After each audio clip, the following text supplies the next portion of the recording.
आज हम बाइबल से एक ऐसे ही घटना को पढ़ेंगे जहां परमेश्वर अपने दास को भेजकर एक बहुत बड़ा चमत्कार करता है। हालेलुया। आइए हम बाइबल से पढ़ेंगे पहले राजा की पुस्तक उसका अध्याय 17 वचन 8 से लेकर 16 तक पढ़ेंगे। पहला राजा की पुस्तक अध्याय 17 वचन 8 से लेकर 16 तक। कोई भी पढ़े हमारे बीच में खड़ा होकर। पहला राजा की पुस्तक अध्याय 17 वचन 8 से लेकर 16 तक। कोई भी पढ़े।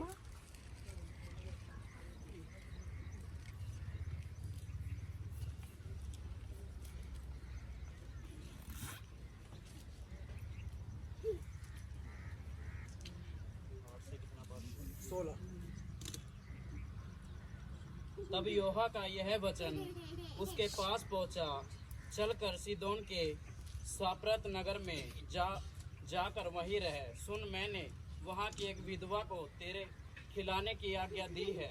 अतः वह वहां से चल दिया और साप्रत को गया।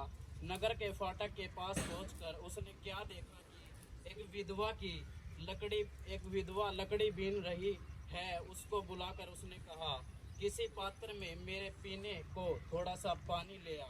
जब वह ले जा रही थी तो उसने उसे पुकार के कहा, अपने हाथ में एक टुकड़ा रोटी भी मेरे पास लेती आ। उसने कहा, तेरे परमेश्वर यहोवा के जीवन की शपथ, मेरे पास एक भी रोटी नहीं, केवल घड़े में मुट्ठी भर मैदा और कूपी में थोड़ा सा तेल है। और मैं 2 लकड़ी बीन कर ले जाती हूँ कि अपने और अपने बेटे के लिए उसे पकाऊं और हम उसे खाए फिर मर जाए। एलिया ने उससे कहा, मत डर, जाकर अपनी बात के अनुसार कर, परंतु मेरे लिए एक छोटी सी रोटी बनाकर मेरे पास ले आ। फिर इसके बाद अपने और अपने बेटे के लिए बना, क्योंकि इज़राइल का परमेश्वर यहोवा यूं कहता है कि जब तक यहोवा भूमि पर मैं न बरसाएगा, तब तक न तो उसे घड़े का मैदा समाप्त होगा और न उस कुप्पी का तेल घटेगा। तब वह चली गई और एलिया उसके वचन के अनुसार किया। तब वहां से और स्त्री उसका घराना बहुत दिन तक खाते रहे, यहोवा के उस वचन के अनुसार जो उसने एलिया के द्वारा कहा था। ना तो उस घड़े का मैदा समाप्त हुआ और ना उस कुप्पी का तेल घटा। इन बातों के बाद उस स्त्री का बेटा जो घर की स्वामिनी थी रोगी हुआ और उसका रोग यहाँ तक बढ़ गया कि उसका सांस लेना बंद हो गया। बस। हालेलुया। ताली बजाएंगे वचन के।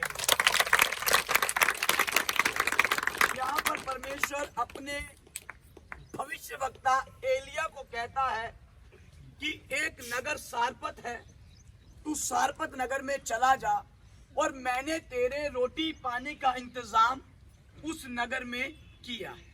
हालेलुया। अकाल पड़ा हुआ है। सारपत नगर के अंदर बहुत से अमीर लोग रहते हैं। आमीन। बहुत से अमीर लोग, पैसे वाले लोग इस नगर में रहते हैं।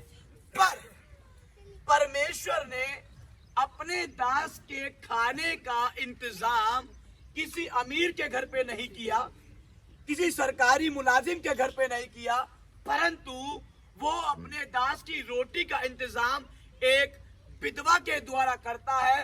वो भी एक ऐसी विधवा जिसके घर में खाने के लिए अनाज तक नहीं। हालेलुया।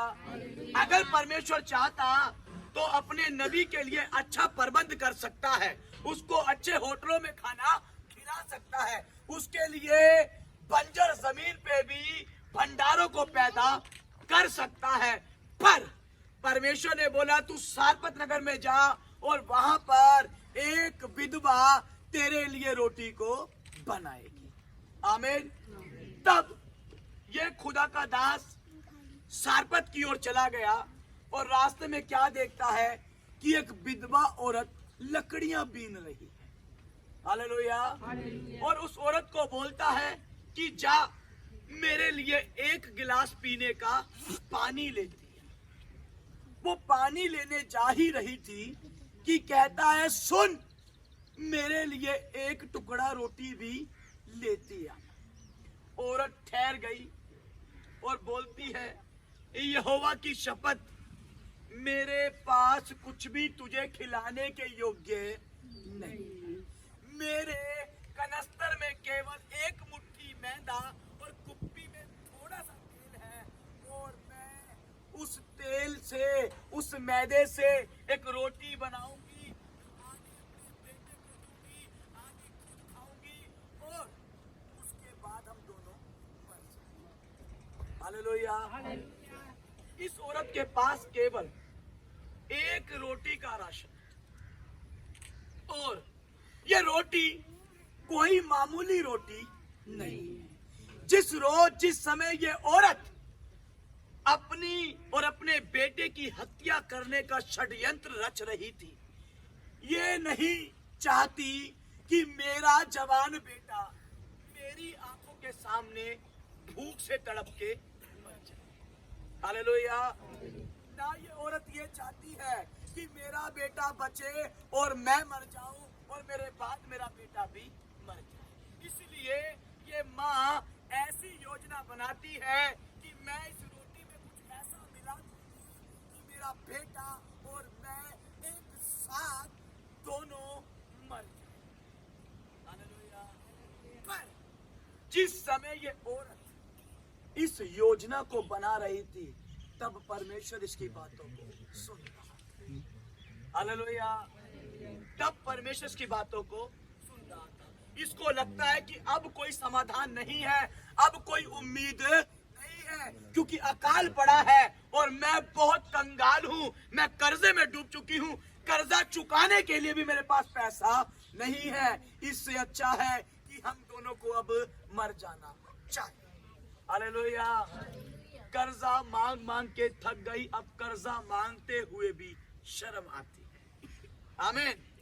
लोग ऐसा ही तो सोचते हैं, हमारी कोई सुनता नहीं है। हम डॉक्टरों पे जा जाके थक गए, डॉक्टर बदलते बदलते थक गए, बाबों पे, फकीरों पे, सियानों पे जा जाके थक गए, और लोग अकेले में फैसला लेते हैं कि अब सुसाइड करना बेहतर है, मर जाना ही अच्छा है, देश छोड़ के भाग जाना ही अच्छा है, क्योंकि अब कुछ होने वाला नहीं है। पर मैं आपको एक बात बता दूं कि आपकी कोई सुने ना सुने, यीशु आपकी जरूर सुनता है। हालेलुया। आपका भाई आपकी नहीं सुनेगा, आपका बाप आपकी नहीं सुनेगा, आपकी माँ, पत्नी, बहनें आपकी नहीं सुनेगी, पर जिसने भेजा, इस दुनिया का बनाने वाला, राजाओं का राजा, प्रभुओं का प्रभु यीशु मसीह नासरी आज आपकी जरूर सुनेगा। रोटी एक रोटी है, और मैं और मेरा बेटा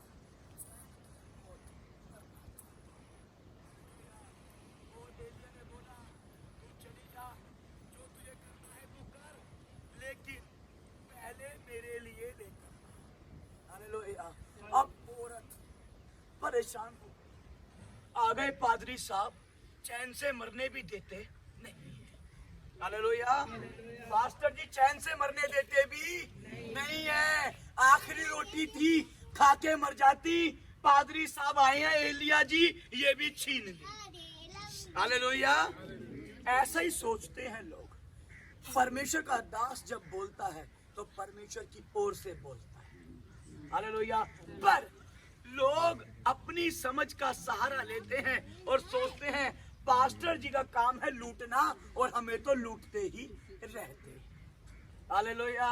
फिर आ गए पास्टर रोहित इमानुएल, आज फिर से मांगेंगे। हालेलुया। आज फिर से पैसा ही मांगेंगे। कभी पैसा मांग लेते हैं, कभी हमारी दिहाड़ियां तोड़वा देते हैं, कभी सेवा करवा लेते हैं। पास्टर जी को नहीं पता कि घर काम करने से चलता है। घर काम करने से नहीं चलता, घर यीशु के अनुग्रह से चलता है।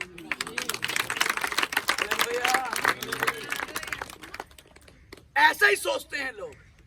इस औरत ने भी सोचा कि आ गए पादरी साहब, चैन से मरने भी देते नहीं। हालेलुया। नहीं मरने देते, और पादरी मरने नहीं देगा। हालेलुया। पहुंच गया एलिया, बोलता जो करना कर, मरना है मर, पर पहले मेरे लिए रोटी लेकर। हालेलुया। और एलिया के लिए मन मारकर रोटी ले आई। कोई नहीं पादरी साहब, हम तो तड़प तड़प के मर जाएंगे, आप अपना पेट पहले भर ले। हालेलुया। लोग पादरियों को दोष दिखाते हैं। क्या दिखाते हैं? बोलो दोष। लो पास्टर जी, बच्चे की ट्यूशन की फीस देनी थी पर आपको दे रही है। हालेलुया। हाँ, लो पास्टर जी, दशमास, घर में राशन नहीं डला तो भी प्रभु को देने के लिए आई। अरे मेरी बहन, मेरे भाई, आप जो देते हो सर्वशक्तिमान यीशु को देते हो। आमीन। पादरी को आप कुछ भी नहीं देते और ना आप पादरी को कुछ दे सकते हैं। हमें देने के लिए यीशु ने पहले ही अपनी जान दे दी, हमें और कुछ चाहिए भी नहीं। हालेलुया। ये एलिया भी उसी यीशु का भगत है, और जिसको परमेश्वर ने बोला कि तू जा, तुझे रोटी मांगनी है, तो चाहे इसको वो लुटेरा बोले, चाहे डाकू बोले, चाहे ठग बोले, ये बिना रोटी खाए अब वापस आने वाला नहीं है। इसलिए बोलता है जा, तुझे जो करना सो कर, पहले मुझे रोटी खिला दे। चली गई, मन मार के रोटी बना के ले आई। बहुत सी बातें इसके मन में चल रही हैं और इसने एलिया के हाथ में रोटी सौंप दी। एलिया ने रोटी का एक टुकड़ा तोड़ के अपने मुंह में डाला ही था कि परमेश्वर ने इस विधवा के लिए स्वर्ग खोल दिया। हालेलुया। अभी रोटी हलक से नीचे नहीं गई कि परमेश्वर बोलता है एलिया, इस विधवा को बोल कि जिस रोटी को तू खाकर मरने वाली थी, जिस मौत के द्वारा तू मरने वाली थी, आज तेरी मौत को मैंने खा लिया और तुझे हमेशा का जीवन दे दिया। हालेलुया। आपकी वो मौत, आपके वो अधर्म, आपके वो गुनाह, आपके वो पाप, यीशु मसीह अपनी देह पे लिए सूली चढ़ गया ताकि हम मौत नहीं परंतु अनंत काल का जीवन पाए। हालेलुया। लेकिन लोगों को लगता है कि पादरी मारने आया है। रोटी मुंह में ही गई कि एलिया बोलता है सुन, भविष्यवाणी है, जिस बर्तन से मैदा निकाला, जिस कुप्पी से तेल निकाला, वापस जाके देख, आज के बाद जब तक अकाल खत्म ना हो जाए, ना तो कनस्तर का आटा खत्म होगा, ना कुप्पी का तेल खत्म होगा। हालेलुया। और दौड़ी दौड़ी गई तो क्या देखती है? आटा छलांगे मारा, कनस्तर के अंदर से कुप्पी से तेल बह रहा है, और बाइबल इस बात को सबूत देती है कि इतना तेल, इतना आटा इस औरत के बर्तन में आ गया कि ये औरत और इसका घराना पूरे अकाल के अंदर खाता खाता खाता चला गया। हालेलुया।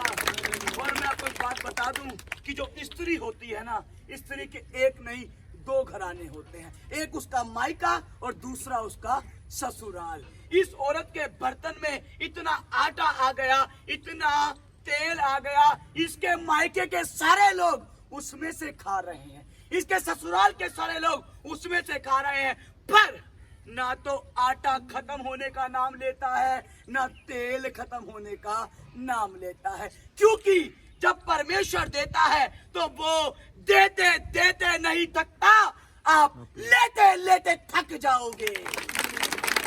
हालेलुया। वो देते देते थकने वाला नहीं है। अगर ये औरत ज्यादा चालाकी करती तो रोटी खा के मर जाती, पर धन्य है परमेश्वर जिसने हमारी मौत को खुद सह लिया और हमें अमरता का जीवन दे दिया। हालेलुया। उसी यीशु का भगत है, और जिसको परमेश्वर ने बोला कि तू जा, तुझे रोटी मांगनी है, तो चाहे इसको वो लुटेरा बोले, चाहे डाकू बोले, चाहे ठग बोले, ये बिना रोटी खाए अब वापस आने वाला नहीं है। इसलिए बोलता है जा, तुझे जो करना सो कर, पहले मुझे रोटी खिला दे। चली गई, मन मार के रोटी बना के ले आई।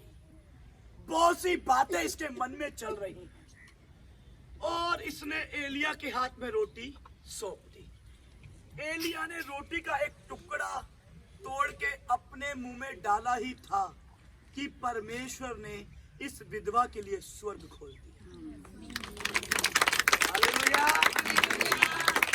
अभी रोटी हलक से नीचे नहीं गई कि परमेश्वर बोलता है, एलिया इस विधवा को बोल कि जिस रोटी को तू खाकर मरने वाली थी, जिस मौत के द्वारा तू मरने वाली थी, आज तेरी मौत को मैंने खा लिया और तुझे हमेशा का जीवन दे दिया। हालेलुया। आपकी वो मौत, आपके वो अधर्म, आपके वो गुनाह, आपके वो पाप यीशु मसीह अपनी देह पे लिए सूली चढ़ गया ताकि हम मौत नहीं परंतु अनंत काल का जीवन पाए। हालेलुया।